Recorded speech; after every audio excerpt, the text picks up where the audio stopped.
الزميل امير الزفتاوي المعلق الرياضي، برحب بيك معنا امير. اهلا وسهلا بيك يا كابتن حسام، ونورت الزفته كلها.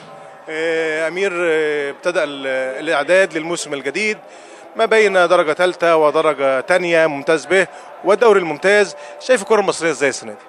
والله يا كابتن حسام، الكره المصريه او اتحاد الكره المناط بالسنه دي على الاقل او بدايه، انا شايف ان في تشابك كتير، او شايف ان في تداخل كتير جدا، في قرارات مش مفهومه، في اوضاع مش مفهومه، في اوقات بيتم تاجيل فيها كتير جدا بالنسبه للدرجه الثالثه او الدرجه الثانيه. في حاجات كتير جدا لابد من الحسم الدقيق من قبل اتحاد الكره والكابتن هاني أبو ريدة على وجه الخصوص. يعني على سبيل المثال انهم قبل كده حددوا تقريبا بدايه الممتاز به في 8 اكتوبر، واتفاجئنا او الاصح ب 6 اكتوبر، وبعدين اتفاجئنا فيما بعد ان بقى 8 اكتوبر، وبعدين فيما بعد اتفاجئنا انها بقت 15 اكتوبر. لابد من الحسم يا جماعه، ولابد ان احنا نخش على موسم اكثر تنظيميا من كده. كابتن امير، فرق الدرجه الثالثه والممتاز به تعاني في الاعداد، مفيش مدرب عارف يحط برنامج. في القائمة مع كابتن طارق السعيد، مع كابتن رمضان السيد، مع كابتن محمد عامر، الجميع بيشتكي من عدم قدرتهم على وضع برنامج لعدم وجود خطة زمنية محددة من قبل اتحاد الكرة.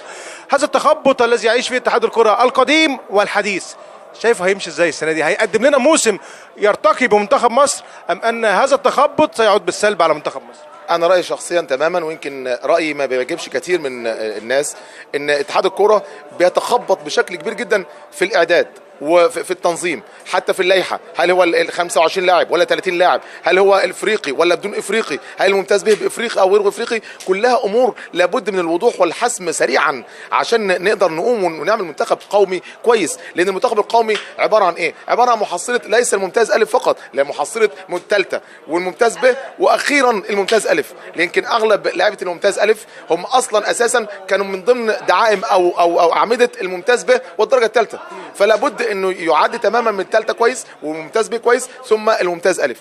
انما لابد في وضع لوائح تمام ممكن تقعد معنا 10 سنين 15 سنه يلتزم بها الاتحاد القادم اخر. يعني اذا جه اتحاد اخر بعد 4 سنوات لابد انه يلتزم بلائحه معموله لنا كلنا بهذا الشكل تستمر 20 سنه، خطه 25 سنه، لابد هذا الوضع. انما الوضع جزافا ان هل الافريقي موجود؟ لا، الافريقي مش موجود. لا، المجلس اللي بعديه بعد سنتين يقول لك لا هنمنع الافارقه في الممتاز به، اللي بعديه يقول لك لا موافقين بالافارقه الممتاز به، لا 3 افارقه، لا لاعيبه افريق واحد.